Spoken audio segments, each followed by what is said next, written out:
Hi guys, back at it with another video on YouTube. So today I'm going to show you how to do Rubik's Cube patterns.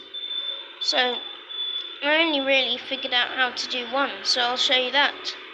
So you go 1, 2, 1, 2, and go up, and then up again. Then turn it around to the side and go up, up, and up, up. And basically that's it.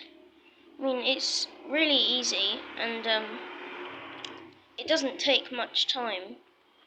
So, that's it really. Yeah, and you just unsolve it. You just make it normal, the same way.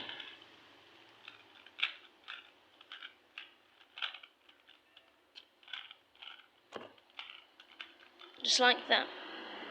Okay, thank you.